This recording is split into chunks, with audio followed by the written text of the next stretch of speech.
Il a fait un peu frais, ouais. Puis surtout les grenouilles, ça fait beaucoup de bruit. J'aurais peut-être dû mettre des boules caisses. Voilà, voilà. Et puis sinon, il y a eu pas mal de bruit dans la nuit. Je sais pas ce que c'était, peut-être des sangliers qui barbotaient dans l'eau, mais j'ai pas trop vu.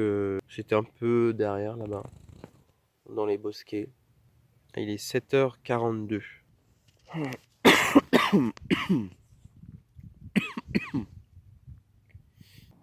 Donc voilà les lieux du crime. Ça m'a un peu achevé, mais bon, je me sens pas si fatigué que ça non plus. Après, je me demande si mon hamac, il était peut-être pas un peu trop courbé. Il fallait peut-être un peu plus d'écart pour qu'il soit un peu plus tendu. Bon, là, c'est mes affaires que je vais mettre un petit peu à sécher, ma petite poubelle, machin.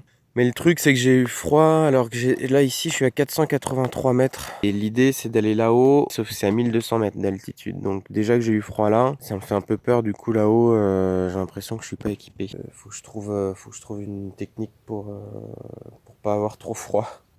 Bon voilà, je vais quitter ce magnifique endroit qui m'a accueilli depuis hier soir et toute la nuit. C'était juste magnifique. Là, je vais reprendre la route du côté de Moustier et puis je vais essayer de trouver un plaid en plus, un pull, ou je vais peut-être devoir acheter des vêtements un peu plus chauds. Et en attendant, je vais vous partager ce magnifique petit chemin qui longe le lac. Et au sol, là, ce qu'on voit de vert, c'est une sorte de menthe sauvage. Ça sent très très bon la menthe en fait.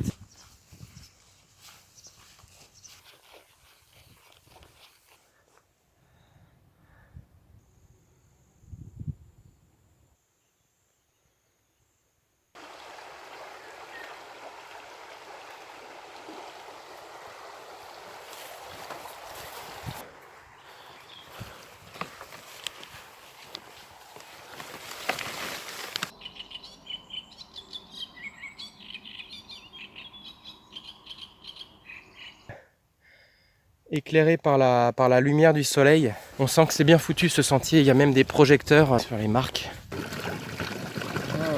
Ah, il est mignon. Et vous visitez la Provence? Je suis parti de Riez, j'ai dormi en bivouac avec un hamac. Par contre il y avait de l'orage, c'était impressionnant. Et j'ai eu un peu froid cette nuit. Et j'ai un duvet qui est fait pour 20 degrés. Et j'ai un peu peur pour cette nuit. Donc je vais passer à Moustier pour essayer de trouver une couverture, un plaid ou un truc. Voilà. Si vous ne trouvez pas, venez ici, je vous donne une. Ah bon? Pourquoi pas? Parce que vous en avez à vendre? Non, je peux prêter. C'est vrai? Oui. Après vous me la rapportez. Et je vous la rapporte? Oui. Mais c'est quoi? C'est un plaid? Oh, ce sont des couvertures pour le lit. Ouais. Non, mais c'est gros? Non, c'est gros. C'est pas pratique pour porter. Oh, mais c'est seulement en cas où vous ne trouvez rien du tout. Ok, ça marche. De toute façon, je repasse par là. Voilà. Ok, bah c'est gentil. N'oubliez pas l'altitude. Ici aussi, nous sommes à 600 mètres. Voilà. C'est plus frais qu'à côte. Oui. C'est pour ça que là-haut. Merci bien. Au revoir. Et il y a un petit bistrot. Et Ouais. à partir du bistrot, il y a tous des magasins où ils font D'accord. des tabliers, des trucs provençaux, tout ça. Sinon, encore après, il y a un glacier à Ouais. 150 mètres. Et dans un renfoncement où il y a des pavés, Oui. ça s'appelle Bleu Citron. Bleu citron, Il ok. fait des articles de sport. Ah ouais. Je vais peut-être trouver un plaid. Là, éventuellement. Ok. Ben, elle vend pas des plaids des fois? Des plaids. Des Faites plaids. pas ça, hein. Où est-ce qu'il peut trouver ça, le monsieur, ici? Les plaids, là, c'est pas gagné. Sinon, après, il faut aller sur Riez, quoi. Ouais, non, j'en viens. Ah bah là, regardez.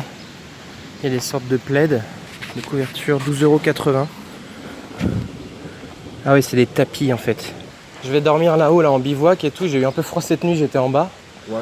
Au bord du lac, donc je cherche un peu plus de trucs à me mettre en dessous et au-dessus. Je regardais un petit peu ce que vous aviez là, mais c'est plus du tapis quoi.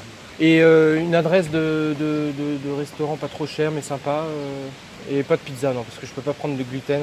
C'est sympa ça? C'est cher, ouais, c'est chic. Donc me voilà rendu dans une petite épicerie. Il y a tout ce qu'il faut ici, le 8 à 8 de Moustier, il y a tout ce qu'il faut. Il y a du PQ, mon éponge, un petit peu de sardines. Et puis une lampe frontale et des bougies à la citronnelle pour rendre plus romantique encore les soirées. Un morceau d'agneau? Oui. Une merguez? Non, c'est pas ce que tu préfères. Et je vais vous prendre en plus un petit gavotin, s'il vous plaît. Petit fromage du Verdon. Voilà, donc je viens de revoir le monsieur qui m'a proposé une couverture. Il m'a effectivement transmis une couverture blanche que j'ai mis sur mon sac à dos derrière moi. Et je pense que ça va m'être bien utile pour cette nuit où ils annoncent 8 degrés. Ça va être un peu physique la montée, je pense là. Voilà, crête de lourbe, hein, pas de lourde. Et là, on va choper le palu. La palue. Moi, ce que je vous conseille, là, avant d'être trop essoufflé, je vais vous parler un petit peu. Ce que je vous conseille quand il y a des montées un peu compliquées, là, je parle un peu comme un expert, hein, je suis pas non plus expert, mais d'expérience, c'est de monter vraiment à votre rythme et pas avoir peur d'être lent. De monter comme un montagnard, comme un berger, c'est-à-dire tranquillement pour pas dépenser plus d'énergie qu'il en faut et pour en avoir jusqu'au bout.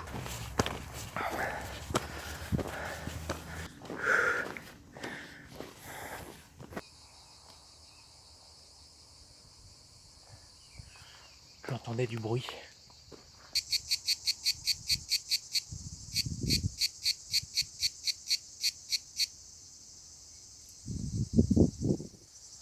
Je sais pas si vous avez vu, mais on a été témoin d'une prédation d'une sorte de sauterelle criquet là, qu'on voit pas très bien mais que je vois bien à l'œil nu, qui a essayé de choper la cigale qui chantait, qui était, elle a réussi à s'échapper. Donc je suis pas très loin de mon point de départ, la Moustier. Voilà ce qui me reste d'eau pour l'instant. Donc voilà. Et je dois aller jusqu'au Palu ce soir. Il n'y a pas trop de sources. Il y a encore pas mal de chemin à faire. Donc je sais pas trop comment. J'ai l'impression que je vais manquer un peu d'eau. Voilà, bon, on va voir. J'ai tout ce qu'il faut pour être au chaud cette nuit, mais là, pour la journée, maintenant il manque de l'eau. Et il y a des vautours qui commencent à me tourner au-dessus là.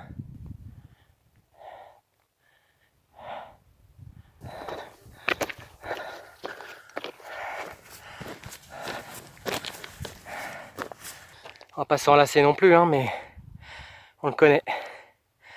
Avec le lac de Sainte-Croix. Je savais pas comment il s'appelait hier, c'est le lac de Sainte-Croix, magnifique.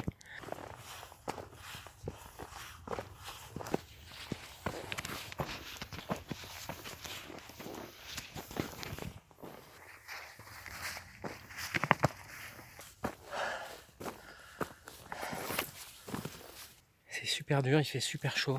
C'est pas une mauvaise chaleur, c'est assez sec. Je m'arrête tous les 50 mètres pour respirer à l'ombre et j'ai soif. Et puis depuis peu là je prends ma sueur et puis je l'avale pour reprendre l'eau que j'élimine et puis c'est un goût de sel. Donc ça me redonne encore plus soif, donc je sais pas si c'est une bonne idée, mais vous voyez j'ai énormément d'eau qui coule.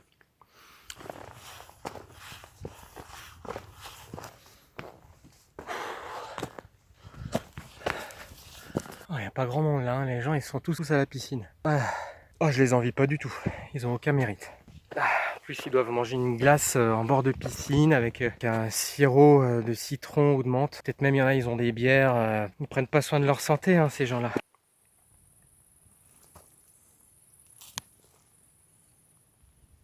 Me voilà rendu au col de l'âne, donc 1094 mètres. Donc comme son nom l'indique, c'est le col où passent les ânes. C'est exactement ça, j'ai vraiment l'impression d'être un âne avec mon sac à dos. L'impression d'être une mule, on devrait le surnommer le col de la mule. Et je vais pas aller jusqu'à la Palue. J'ai décidé de prendre un petit sentier qui descend direct dans les gorges. Et là je vais retrouver de l'eau, des cascades, de l'eau. J'ai presque plus d'eau, mais comme c'est plat et qu'il fait un petit peu meilleur maintenant, il y a une petite brise de vent, ça passe. Je ferme la bouche, j'essaie de pas trop respirer avec la bouche. Il y a vraiment pas d'eau sur ce plateau là, il n'y a pas de source, il n'y a pas de rivière, pas de ruisseau. Je vous conseillerais vraiment, si vous faites cette portion de parcours, de prendre de l'eau. Voilà, donc c'est ici, à cette altitude de 1200 mètres, qui s'appelle le plateau de Barbin, que j'ai décidé de prendre la direction, du moins de prendre le sentier du Bastidon.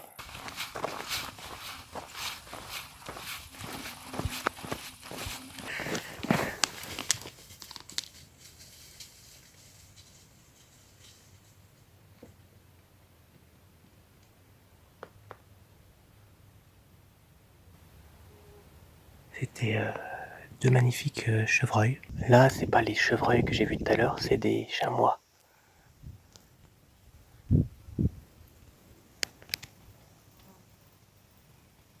Et il y a un petit, je crois. Hop.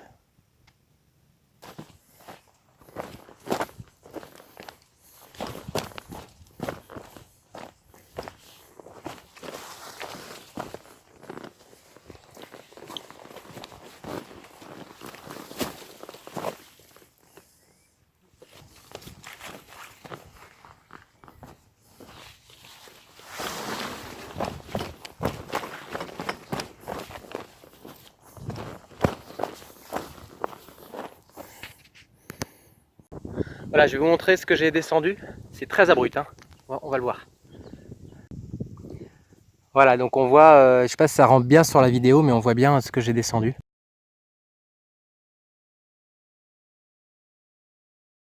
Voilà, donc là c'est le belvédère de Mer-Estre. Donc on va découvrir ensemble. J'ai pas regardé, j'ai pas triché. On va aller voir ce qui se passe.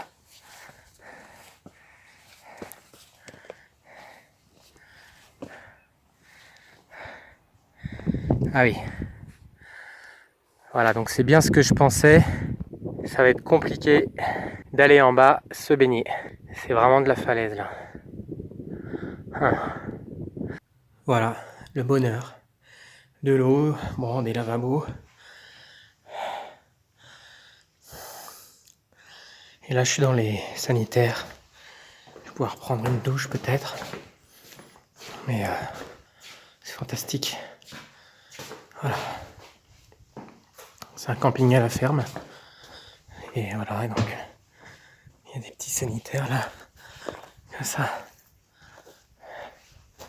Et là il y a la petite vue sur les gorges quoi. Voilà, donc je quitte le petit camping à la ferme. La propriétaire n'était pas là, donc j'ai laissé 1,50 € symbolique pour la douche. Bon bah là je suis à la quête du fameux spot du soir, le fameux spot parfait où il y a 2 arbres espacés de 3,50 m pour tendre le hamac et puis un peu de rayon de soleil quand même. Voilà, donc je cherche ça, mais vous voyez bien que la végétation elle est quand même hyper basse. C'est une sorte de genévrier là. Je suis un peu en mode speed parce que la lumière à cette heure là ça baisse vite. Mais là je commence à sentir ma cheville qui fatigue là. Il est temps que je m'arrête. Il n'y a pas 2 arbres collés. Pénible. Bon voilà, j'ai enfin trouvé mon spot en pleine nature pour le hamac. Accroché ici à un arbre. Et à celui-là, 2 chênes face au soleil avec le coucher de soleil magnifique. Et là, je suis en pleine nature, hein, c'est fou. Je vais entendre peut-être des choses ce soir dans la nuit. On verra.